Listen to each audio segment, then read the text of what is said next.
Bonjour et bienvenue sur pommappy.com. Nous allons parler aujourd'hui d'un service qui n'est pas tout récent puisqu'il vient de fêter sa première année d'existence. Vous voyez d'ailleurs une notification en temps réel arriver. Il s'agit d'un service qui s'appelle Evernote. Evernote, c'est vraiment le service pour moi qui monte, en tout cas celui que j'utilise de plus en plus souvent, car il permet de pallier à une fonctionnalité de l'iPhone, notamment la possibilité de prendre des notes et de pouvoir ensuite les synchroniser par exemple avec sa machine de bureau ou pouvoir les retrouver sur notre support par la suite. Je vais vous expliquer le principe de ce service gratuit. Vous pouvez vous inscrire librement donc sur le site evernote.com. Vous créez ici votre identifiant gratuitement.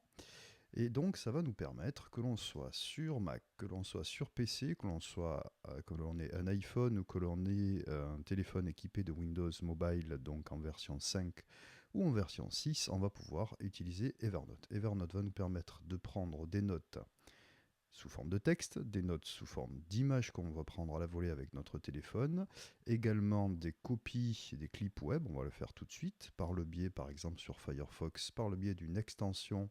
Je suis ici sur un site qui me plaît.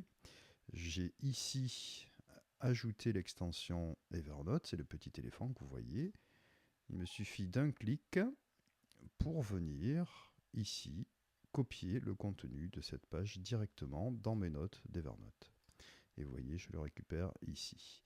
L'avantage, comme je vous le disais, c'est qu'effectivement, que l'on soit sur iPhone, sur le web, ou que l'on prenne par exemple une photo, on va pouvoir le récupérer ensuite, par exemple, à n'importe quel endroit. Il s'agira de se connecter sur le site evernote.com, de s'identifier avec son login et son mot de passe, et ensuite pouvoir retrouver directement en ligne les notes que l'on a prises. On va aller un petit peu plus loin tout de suite avec l'utilisation iPhone d'Evernote. Nous voici à présent sur l'application iPhone et son menu principal où vous pouvez constater qu'on peut prendre 4 types de notes, des notes au format texte, on peut également faire des notes à partir de photos, c'est le mode snapshot, c'est-à-dire on prend une photo directement avec son iPhone et ça donnera lieu à une note que l'on va conserver. On peut également utiliser des photos déjà sauvegardées ou présentes dans l'album de l'iPhone ou du téléphone, mais on peut également faire des notes sous forme de dictaphone, c'est-à-dire directement à partir de la voix que l'on va enregistrer dans le téléphone. Pour créer une note textuelle, tout simplement, on tapote sur le bouton qui va bien. Voici la note telle qu'elle s'ouvre. On va pouvoir ici lui entrer un titre. Je vais choisir l'album. Pour l'instant, moi je n'en ai qu'un dans lequel je vais vouloir mettre cette note. Je peux en créer plusieurs. Je peux également ajouter des tags, donc des mots-clés, que je vais séparer comme ceci par des virgules. Et bien évidemment, je vais pouvoir rentrer le contenu de la note textuelle que je vais vouloir conserver. Il me suffira ensuite de taper sur Save pour que cette note, vous voyez en bas à droite le petit 1 qui s'est affiché en face de Pending, c'est-à-dire qu'elle est en train de se synchroniser puisque je suis connecté actuellement en Wi-Fi. Il faut savoir qu'on peut utiliser l'application Evernote même s'il n'y a pas de réseau. La synchronisation se fera à la prochaine occasion où l'on sera connecté au réseau soit en 3G, soit en Edge, soit en Wi-Fi. La partie Snapshot Note, comme je vous le disais, il suffit de prendre votre photo, comme ceci.